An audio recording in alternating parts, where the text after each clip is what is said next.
ISIS does not represent Islam has now become the token phrase of choice by liberals, moderate Muslims, politicians and pundits. Whenever we hear of another horrific beheading, suicide bombing or gang rape, all coincidentally committed by feral Muslims across the planet, I have to admit that I find these futile attempts to try and disassociate the ideology with inspired acts of terror slightly odd, especially when the last words that are uttered by these balaclavaed Muslim terrorists as they stick the knife into the throat of a non-Muslim is, "God is great."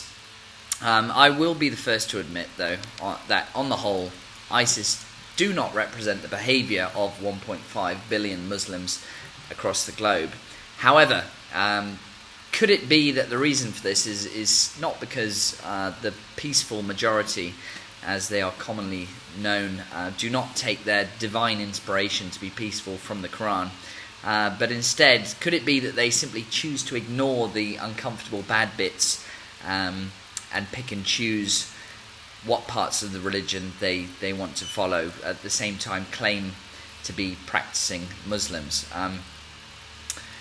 I would say my knowledge of the Quran is well above average. I've read the Quran cover to cover, and as part of my research into the faith, I've had many debates on the subject with Muslims who passionately claim to be practicing the faith perfectly, just as Allah has commanded them.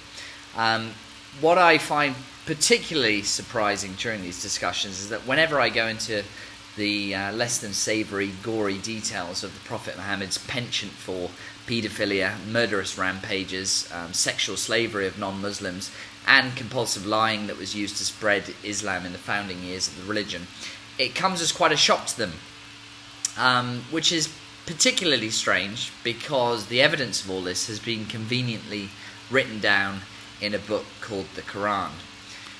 Furthermore, we must not forget that the Prophet Muhammad is considered to be the perfect human by Muslims across the globe, and the name Muhammad is now thought to be one of the most popular names in the world, given to roughly 150 million men and boys. But it's not just the life of Muhammad that my opposition in these debates are frankly clueless about, but also the very basic tenets of the religion that they so passionately claim to be meticulously practicing. So let's just, as a quick test, if you are a Muslim woman reading this, did you know that it's strictly haram to remove hair from your eyebrows? So that includes shaping, plucking, or waxing. In fact, Allah has even gone, Allah, your God, let's not forget, has gone so far to curse you for doing so, as is narrated in the hadith by Al-Bukhari. Allah has cursed the woman who does tattoos and the one who has them done, the woman who plucks eyebrows, Al-Namisa is the word, and one who has it done, and the one who files her teeth for the purposes of beauty, altering the creation of Allah. So, believe it or not, whilst you might happily eat halal meat and pray every Sunday, if you pluck your eyebrows, bad news, I'm afraid, you're being cursed. Furthermore, if you're a Muslim listening to this who likes to listen to music or dance at a birthday party, you are also breaking the strict, perfect guide for life that Islam claims to provide. Otherwise, it again may surprise you to learn that according to the Hanbali hadith, dancing around and having fun makes you no worse than a dog.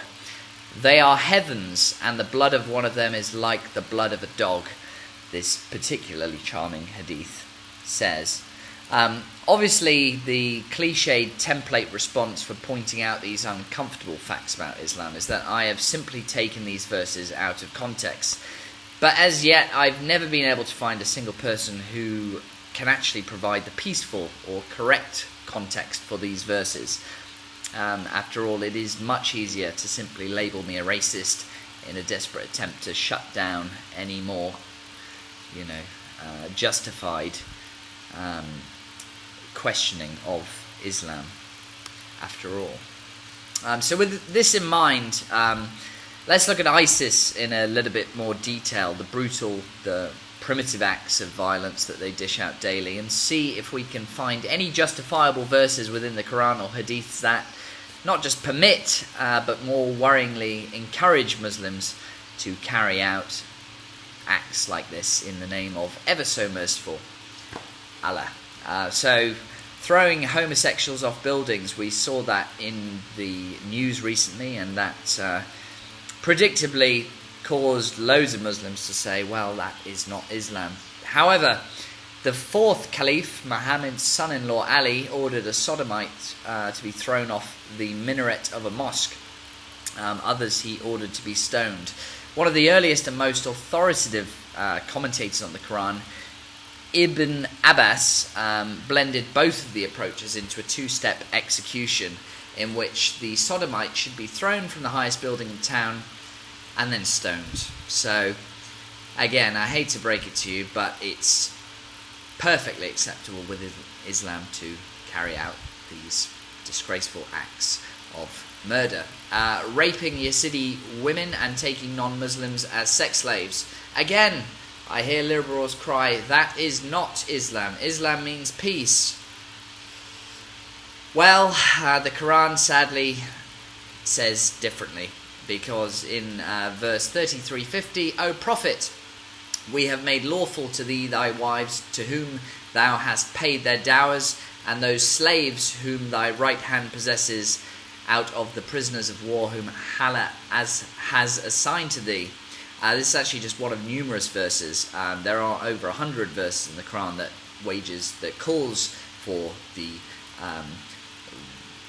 calls for Muslims to wage war against non-Muslims. Apostates and hypocrites, which we see in most recently in Saudi Arabia, where there is a chap who is currently being lashed for criticising Islam and leaving the faith. So the Quran in verse 973, O Prophet, strive hard against the unbelievers and the hypocrites and be unyielding to them, and their abode is hell, and evil is the destination. Sorry about that.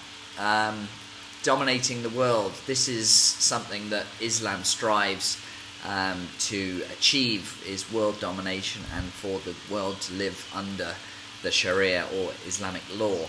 The Quran fight those who disbelieve not in Allah nor the last day, nor hold the forbidden which hath been forbidden by Allah and his messenger, nor acknowledge the religion of truth, even if they are of the people of the book, until they pay the jizya with willing submission and feel themselves subdued.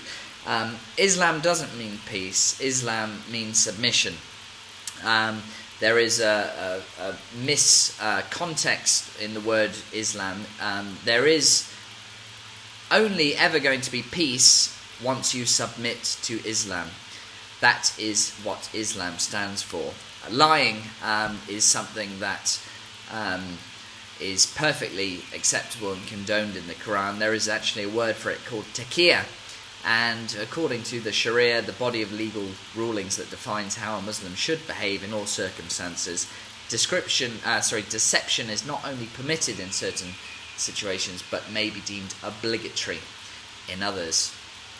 Suicide bombings, as has been displayed recently in Brussels, while suicide is strictly forbidden in the Quran, martyrdom is not, and the Quran again quite clearly condones killing of others, and taking your life in the process is considered to be the ultimate sacrifice within Islam. Allah hath purchased of the believers their persons and their goods, for theirs in return is the garden of paradise. They fight in his cause and slay and are slain. A promise binding on him in truth through the law, the gospel and the Quran. And who is more faithful to his covenant than Allah? Then rejoice in the bargain which ye have concluded. That is the achievement supreme. So, if you want to go to paradise and have your way with 72 virgins or however many they are, blow yourself up, kill a load of non-Muslims, because that is what your God wants you to do. So, we can confidently conclude from this very small selection of over, again, 104 verses within the Quran that encourages Islam's followers to carry out terror, genocide and sexual slavery of infidels. That's me. ISIS are clearly following the literal interpretation of the Quran to a T. So, therefore, we can conclude, at least from this, that ISIS are indeed perfect Muslims. So why is it that we cannot at least accept these verses of the Quran exist and are being used to justify ISIS's actions, even if you still prefer to ignorantly claim they are being taken out of context? I have learnt to accept the inevitable reaction by apologists for having the audacity to make these unarguable observations about Islam. And it goes something like this: I will be deemed a racist, Islam means peace, and I should shut my bigoted fascist mouth up. In all honesty, I would be happily be the first one to hold my hand up and say I am sorry for my beliefs. Honestly, I would. If only anyone could provide some evidence to the contrary, or at least attempt to put these verses in the correct context that they adamantly claim ISIS are misinterpreting. But sadly, this will never happen. ISIS will continue to grow unchallenged by the Muslim community who claim to condemn these actions, standing silent with their fingers in their ears. Amen.